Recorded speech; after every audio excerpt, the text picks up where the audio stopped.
Me again, every single week. Isn't this so fun? You guys may be getting sick of this video, but I hope that every week it brings you information and makes you walk into the weekend feeling more prepared. Today's video is short and sweet because we have Coaches Quarterly tomorrow evening. We're going to do it right here in the Loop at 6:30.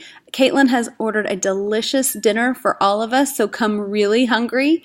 And we're going to have so much fun. We are going to learn together and we're going to grow together. Make sure you bring your top 5 strengths. So if you've not taken your Strengths Finder test that's inside the book, make sure you do that today or tomorrow and bring your strengths with you. This is going to be such a cool way to learn about how we can grow better, not only as leaders in the church, in our families, at our work, and how we can be better followers. So we are really, really pumped about what we're going to learn tomorrow night and what we're going to be able to teach you guys.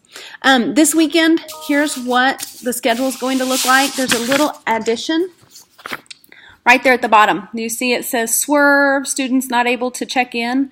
If you have Swerve students who cannot get their name badge, we're working on that. We're having some kind of system problem. We think we have it figured out. And so what we need from you is for you to write their names on those lines at the bottom so that we can dig in a little deeper and get those kids to be able to sign in. I'm just going to keep saying this every time we talk, every time we have huddle, every chance I get. It's upside down. Make sure you are reminding your people to go to this link when they are going to be gone. If you get a text message from somebody on your team who says, I can't be there today, or I'm not going to be there tomorrow, or whenever it is, say, okay, great, thank you. Will you please go fill out the link anyway? If we are the chief reminding officers and we continually point them back to this form, that is when we're going to start to see a huge shift and we are going to be able to have a more excellent, consistent experience. It's going to take some time. It's going to just be a process, but if us as a leadership team, if we're consistent and we continually push people back to that form, that's when we're going to really see it have a huge impact on our ministry. And one last little thing for this weekend that you're going to notice, inside Crosstown we have a new addition. It's a table and it's got little light pegs in it and it lights up. It's going to be so much fun. The kids are going to have a blast. Actually, most of our staff had a great time with it last night when we put it together.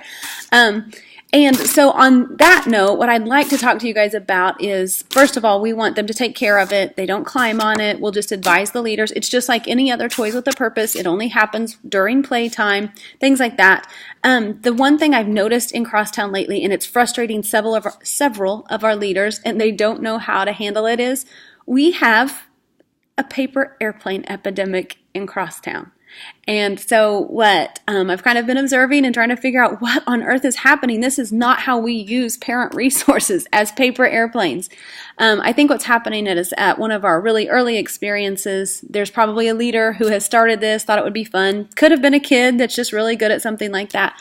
And then it carries on to the 10, then it carries on to the 11:30. And throughout the day, we have kids that are taking the most important piece of information we have for them to go home and partner with parents, and they're basically making it into trash. Because me as a parent, I wouldn't unfold that and read it, to be honest. Not to mention inside the classroom, it's overwhelming because there's paper being thrown all over the classroom. And the reality is, those adventure books should not be being pulled out at the very beginning of the experience. Those are for at the very end. If there's time, they can do that inside their small group.